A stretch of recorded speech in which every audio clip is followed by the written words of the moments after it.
shooting into the optical soundtrack area on the side of the frame. Yeah, there's a question forming in my brain, but I don't know if it's irrelevant. But they're named for their diagonal, right? No. What? Micro Four Thirds sensor. I want to recreate the field of view on a 70mm lens on a full frame camera. I would need 35mm lens on my Micro Four Thirds camera. Correct. Fantastic. All right. Beautiful. It's all coming together.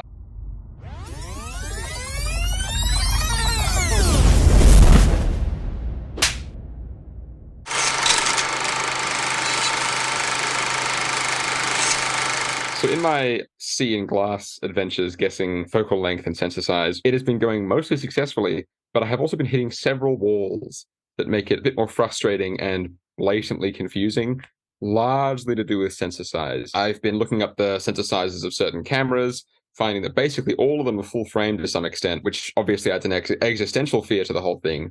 Why am I guessing this if they're all full frame? But when they aren't, I'm getting extremely confusing and inconsistent measurements and names. Super 35 can be APS-C at the same time, but APS-C is also the smallest size, which is smaller than Super 35. But Micro Four Thirds is actually the one that's smaller than Super 35, but it also can be APS-C. What is going on? I need your help. This is hurting me while I'm doing this. Am I just wrong? Or is this a jargon moment? Is this a film industry jargon moment where everything is called a flim flam? Like, what's up? I think you've just schooled me. I don't, off the top of my head, actually know of anything in the film industry officially called a flim flam. That's the end of the episode. He All didn't credits. know. He didn't know. I think a lot of this comes from different industries. I'm doing photos. Of course. Sorry. Yep. We do want to keep in mind the terminology that comes from stills photography and the terminology that comes from video, motion picture, and cinematography. Mm-hmm. So there's a lot of overlap, as in for a very similar sensor size, motion picture industry will use one term, stills photography will use another term. Oh, man. Okay, that explains so much. APS-C, that's some sort of stills photography association, probably photos, I don't know, something to do with stills photography. Mm-hmm. The Super 35mm is motion picture. That comes from analog film sizes. Yeah, 35mm film. Has a certain amount of perforations in it. Traditional Academy ratio, projection ratio as an aspect ratio was 1.37 to 1. So quite a square aspect ratio compared to a lot of what you see today. Yeah. 1.85 to 1 as the projection ratio, which is just ever so slightly wider than 16:9. I don't know the exact reason. I suspect there is some kind of aesthetics behind it. Okay. So if you want to go in the 16:9 style of naming things, then I think what they do today is name 1.85 to 1 as 17:9. So that's how little difference there is between the two. Yeah. Now, all of this was done just through masking in the projection. So on the negative, the frame was 1.33 to 1. In the projection, then, you would mask the top and bottom to project 1.85 to 1. So there's actually technically more footage on the edges, and like it is an aesthetic choice. Yeah. Fast forwarding quite a long while, a way of getting wider aspect ratios without having to go to anamorphic. They ended up shooting into the optical soundtrack area on the side of the frame.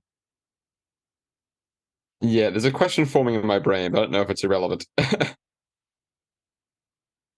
The way sound was recorded for the actual projection print was an actual waveform, an optical waveform, like you see in your NLE, you know, how you get your audio as little spikes and whatever. That sat on the side of the projection frame. And they started recording into that. Yes. Where'd the audio go? Well, that was then double system, and then they reduced the frame to crop it down to widescreen aspect ratio, and in the final print, then they would add it back in. Right. The traditional 35mm negative size allows for room for the optical soundtrack on the side. Then the Super 35 frame shoots into the optical soundtrack area. Hence, super. I always wondered what Super 35 meant. Okay, yeah. 8mm versus Super 8mm, 16mm versus Super 16mm. They're all shooting into the optical soundtrack area. Now the perforations, because you're looking at a 4:3 original frame, if you reduce the height by 25%, as in if you record one perforation less, you end up very close to a 16:9 frame in the Super 35, as long as you actually shoot into the optical soundtrack area. Oh, okay. Technically, when we compare, today's digital Super 35 sensor should be very close to the size of a analog film Super 35 3 perf frame. Okay. It's a good reference point. In theory, then, that should be close to 24 millimeters wide. Mm-hmm. The height, can't remember off the top of my head, like 13 or 14 millimeters or something. Can't remember. But in any case. But they're named for their diagonal, right? No. What? I've been wrong this entire time? They're not named for their frame size. They're named for their actual physical film strip size. The reason why a 35mm frame is not 35mm wide is that you have to allow for the perforations and Perforations. Okay, yes. Yeah. So that's why a 35mm frame is 24mm wide. Because there are 11 millimeters worth of perforations on each side. Well, 5.5, yeah, on each side. Yeah. Okay. Yes. I'm glad I figured that out. Good stuff. The actual strip of film is 35 millimeters wide. Correct. But the recording space is 24. Yes. Okay. And that's why a Super 35mm sensor on a digital camera now would have a 24mm long width. In theory. In theory. Now, in practice, most digital Super 35mm sensor are sitting at somewhere in the region of 23 millimeters. I'm not sure where the remaining millimeter goes. Now, so the size of the motion picture 35mm frame is half of a stills frame. By that, I mean motion picture runs vertically through the camera. So if we go back to the original 4:3 shaped frame on the 35mm film, that's 4 perfs. 4 perforations tall as it's going vertically through the camera. A stills camera 35mm uses the film going horizontally through. Right, yes. Yeah. So it's physically using the same gauge film. It's physically using very, very, very similar perf sizes and distances. But with a different amount of perfs. If you take that same film strip and go horizontal and you go 4 perfs wide, you end up with a portrait style frame. It's taller than it's wide. Imagine 4:3 vertically, and you flip that, it becomes taller, right? Yeah. So for a stills 35mm frame, and I'm still talking about back in analog days before digital. Yeah. A stills analog 35mm frame would be literally 2 motion picture frames right next to each other, makes one traditional 35mm still image frame. Given my confusion, has this difference transitioned into the digital age? And here's where it all kind of went a bit haywire for a while. Oh dear. Because there wasn't that requirement to physically fit a strip of film, every camera manufacturer could chip manufacturer, I should say, make their own standard. I see. Okay. And is this where the definitions get a bit muddied by this is what we consider 35mm on a Sony camera. This is what we consider 35mm on a Canon. This is what we consider 35mm on a Okie dokie. Yes. All right. But by and large, you are looking at 3 very common sensor sizes in the digital world. Can I guess them? This is where I get muddy as well. Full frame, which is the largest, to the best of my knowledge, refers to 60 to 65mm sensor sizes. Go on. I'll go on. Okay. The middle, which is 35 or Super 35. And this is where I get confused. The smallest in that range of 3, I have seen referred to as Micro Four Thirds and APS-C in an almost interchangeable fashion, which could be me, I could be going insane, or it could be the rest of the world. Who knows? That's my knowledge. But I also couldn't tell you what a Micro Four Thirds or APS-C sensor measures across. My brain is screaming 18mm at me, but I doubt that. So you'll have to correct me in the order of the mistakes that I made starting now. Full frame refers to the old analog 35mm still. Motion picture had 4 perfs. for a wacky, wild amount of reasons, including the orientation of the film, which was vertically traveling through the camera, so the perforations had to be vertical downwards, whereas photo film travels horizontally through a film stills camera, and therefore requires more perforations across the top, meaning that it has 8 instead of 4. Yeah, analog still photography, 8 per 35mm frame. The horizontal one with 8 perforations. 24mm by 36mm. Okie dokie. Digital full frame sensor should be somewhere in that ballpark. So 36mm wide, 24 tall? Correct. A Vistavision sensor is essentially a stills frame used for motion picture with a camera that actually runs the film horizontally through the camera rather than vertically. And that also uses 8 perfs. So Vistavision, because once you tip the film on its side, it gets wider, right? Right. Was Vistavision the same size? As the stills frame, full frame, correct. Yeah, okay. Okay, so what I'm hearing from you is that full frame is basically the cinema equivalent of getting stills Super 35 and flipping it over so it was wide instead of tall. And whoa, okay, all right. So have I already forgotten exactly what you just said? Please reiterate. So let's just put down some markers, some axioms that aren't going to change. Do you have pen and paper in front of you? By the way, when you're saying APS-C, you mean Super 35, right? This is why we're going to lay this out graphically. So the one on the right, yeah, that looks pretty dang close to a full frame aspect ratio. Good stuff. I'm glad. So the micro four thirds frame is approximately half the width of the full frame. Yeah. And then you estimate the height of the top frame you've drawn. Mm-hmm. Hopefully this is good. There's my 3. Alrighty. So in the top box, there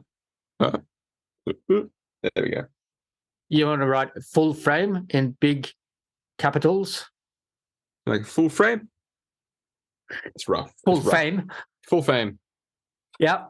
And then in parentheses, much smaller, do you want to write Vistavision? Yep. So essentially what I'm doing is to give yourself a cheat sheet to look at whilst we're talking about this. This is very helpful. Thank you. Mm-hmm. And then I've got below it, Super 35, parentheses, APS-C. APS-C, excellent. Yeah. Now you're getting the picture. And then we've got micro four thirds.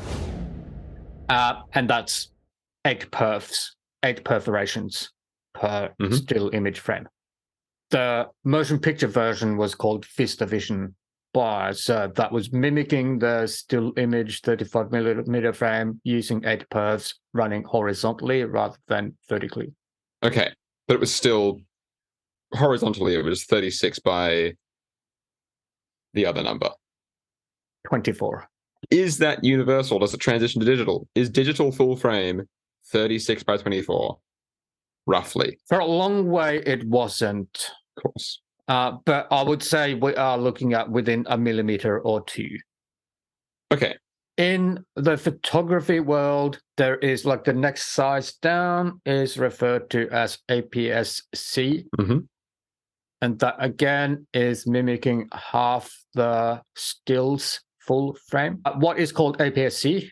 So that's half the size of the full frame.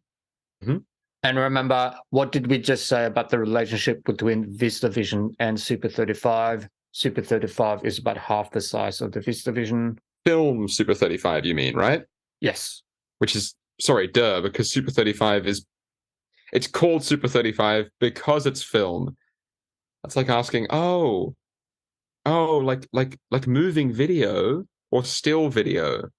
Sorry, okay. Please ignore me. APS-C equals half full frame, and Super 35 equals half Vistavision. Half Vistavision, and they are roughly the same size? Yeah, for all intents and purposes. Okay, so APS-C is the stills word for what we call Super 35 in film. Yes. Taking into account that every manufacturer is going to be a millimeter or two off. Okay, but the rough numbers are the same, which is Correct. what mostly matters to me right now, I think. Mm-hmm. Okie dokie. Alrighty. So then the next size down is micro 4/3. Mm-hmm.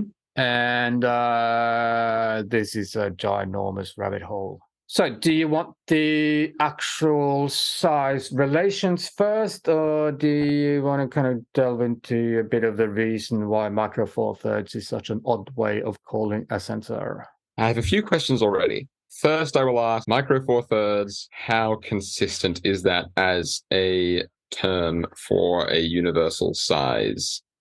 That is actually universal. Awesome. Okay, excellent. Wonderful. That makes life a lot easier. Because micro 4/3 is an alliance of companies. So they all agreed on the exact same sensor size and the exact same flange distance, yada, yada, yada, yada. And is it micro 4/3 between stills and film at the same time? Is it both? Correct. Yes, correct. Forms refer to it as micro 4/3? Excellent. Okay. Correct. Because now that that's out of the way, hit me with the numbers. Micro 4/3 is a completely digital invention. As in, there was, as far as I know anyway, there wasn't a film still image equivalent to borrow from in the past. Right. All right. So I'm going to actually have to look up the frame size. The 4/3 sensor is 17.3 millimeters wide by 13 millimeters tall. I'm aware of crop factor, but I don't know what necessarily. So that is the conversion factor for matching field of view. Does full frame, being the largest in that range of, like, do all of them have crop factors, or does it only refer to the ones that are below and would therefore crop a certain image circle if it were above the sensor size? Let's straighten out some terminology. Vistavision is a very motion picture specific term. Yep. In common usage now, it's really only referred to as full frame, whether it's in motion picture use or still photography use when it comes to digital sensors. I was going to ask, because I was about to say I haven't actually heard Vistavision used basically anywhere, but I've heard full frame used a lot for digital video now. So I'm just going to say full frame from now on. Yep. The crop factor refers to what focal length do you need to change to match the field of view of a full frame sensor. May I ask, the reference point for that is the field of view generated by a specific focal length on a full frame sensor? Like that's the... No? Okay. In relation to any focal length, any field of view on a full frame sensor. So let's make it easy on ourselves. Let's say we take a 45 millimeter lens on a full frame sensor. And we want to find out what focal length would we need to put on a APS-C size sensor to get the same field of view at the same object distance as the full frame. And I'm going to make a quick guess. You'd want a lens with a shorter focal length than 45. Yes. Yeah.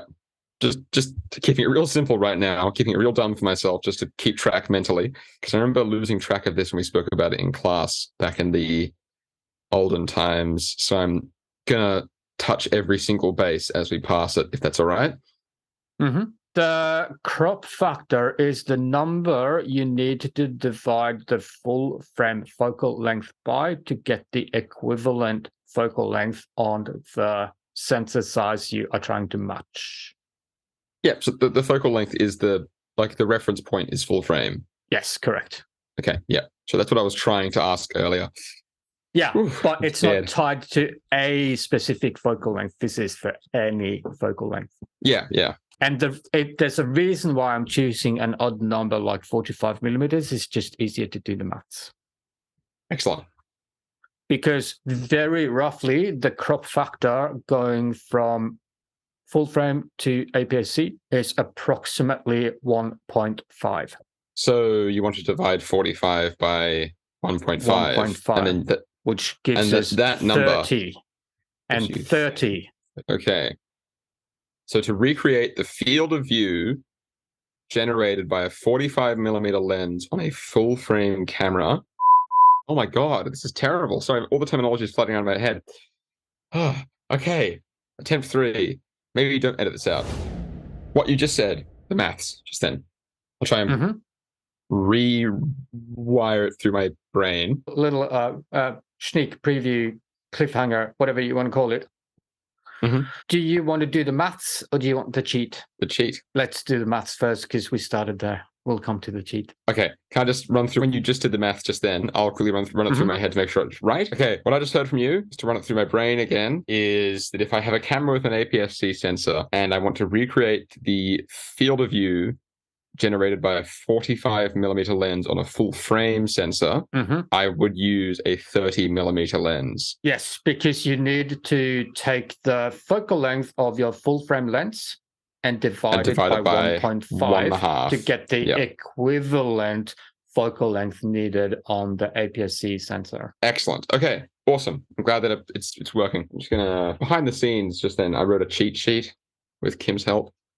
Ignore the screwed up one on the right. I'm just gonna write divide by 1.5 in between these two. Anyway, you had some math stuff to say. If we carry on, the relationship between APS-C and micro four thirds is also approximately 1.5 crop factor.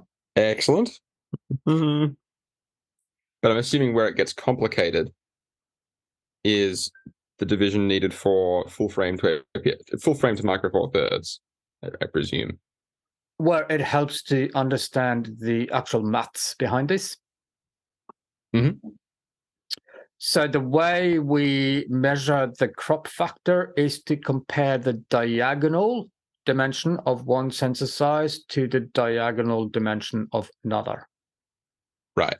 24 millimeters 24 by 36 by. Okay. Do you actually? Do we want to write that in our cheat sheet boxes? I'm beating you to it. So 24 millimeters tall for full frame. By 36 millimeters wide. Full frame. Yep. I've written that down. Okay, cool. Super 35. Let's just see. So if we go Super 35, 3perf at 16 by 9, 24.89 millimeters wide. I'll just keep them 24. By 14 millimeters tall. Okie dokie. Micro four thirds? 17.3 wide by 13 millimeters tall. Excellent. That's all I need for now. My cheat sheet. I'm going to be able to have a real productive conversation about sensor size now. All right. It's excellent. A lot of this, at some point, it actually becomes really, really handy to be able to work at the diagonal of a rectangle. There are apps that are doing actual triangle. Is that what they call trigonometry in that? Triangle stuff? Anyway. Yeah. So there are actual apps that if I'm going to show you. Oh, wait, is this is this Pythagoras' theorem? Is this like this is going to be awful. This is such a film student moment, not knowing basic maths. Is this the C squared equal? Absolutely no idea. I reckon this is the C squared equals A squared plus B squared moment. So where C squared is the diagonal of the triangle, and all you have to do is add 17.3 together, add 17.3 squared to 13 squared, and then what you get is the squared diagonal, which you have to do the square root of. I don't know. Let me know in the comments if I should not have been allowed to leave to secondary education, or if I do that. If you do it in the app, I get a diagonal of 28.55717. So let's call it 28. For micro four thirds? No, for Super 35. And I just looked it up. Micro four thirds diagonal is 21.6 millimeters. And my app comes up with a solution of 43.26662 millimeters diagonal for full frame. So 43. Yeah. Precision isn't important in this industry. So if we take the full frame diagonal and divide that by 28, you get roughly 1.5? Yes, 1.5357142.857. Beautiful. And that's how you get crop factor. Correct. So if I take 28 and divide by 22, Ups between two. I get 1.272727 whatever. Okay, I'm going to cheat. Let's try that. 28 divided by 21, 1.333. Oh, okay, whatever. The I love how interesting quickly thing as numbers lose well their is meaning. if you take 43 millimeters and divide by 22 millimeters, you get almost exactly 2. Oh, and in like the film world, that may as well just be 2. Like we're like, yeah, half it. Yes. Yes. Okay. Let me just draw a little funny little thingo. There's little funny shapes with a little curve and then the point. Combine 2 things. Full frame, the crop factor is basically half. From full frame to micro four thirds. Yep, sorry, yeah. Cool. Let me get a posit hypothetical to you to make sure I'm understanding this correctly. Mm-hmm. Let's say that I have a micro four thirds sensor, my camera. Yes. I want to recreate the field of view that I saw on a 70 millimeter lens being used on a full frame camera. Yes. I would need to recreate that field of view, a 35 millimeter lens on my micro four thirds camera. Correct. Fantastic. All right. Beautiful. It's all coming together.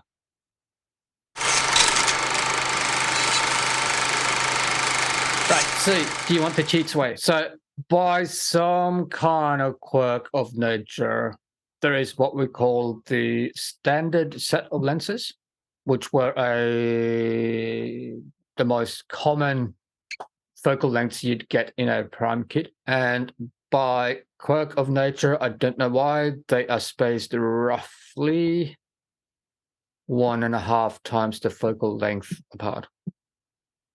Oh. What's So the standard essentially set? that means if you remember the standard set, if you want to convert from a larger sensor site to the next smaller of those 3, you go 1 lens down in the kit. Oh. If you want to convert from the largest sensor size to the smallest, you go 2 down, 2 lenses down in the kit. Now, it's by no means exact, but it certainly Does it gets you sound in like the it? ballpark very quickly. We haven't actually gone through the standard set, have we? Yeah. 18, 25, 24? and or it's Okay. overlap. Oh, can I guess it then? Can I guess the standard set? Uh-huh. Yes, excellent. Okay. I think this might have been the standard sigmas that I used on the shorts, I think, because I always default to these numbers whenever I guess focal length. 18, 24, or 25, 35, 50, Or 85, 32. 35 or 32, 50, just 50, 85, just 85, and I think 135. Yeah. That the standard set? Mm-hmm. Excellent. I mean, originally in Hollywood, the standard set was 25 millimeters, 50 millimeters, and 75 millimeters. Because The that would classic be Hollywood look of no close-ups. 1 inch, 2 inch, and 3 inches. Ah, okay, gotcha. I've got 1 full frame camera and 1 Super 35 camera on a shoot for whatever reason. For some reason, I have a 2 camera shoot, but the cameras have different sensor sizes. Don't ask me why. I have a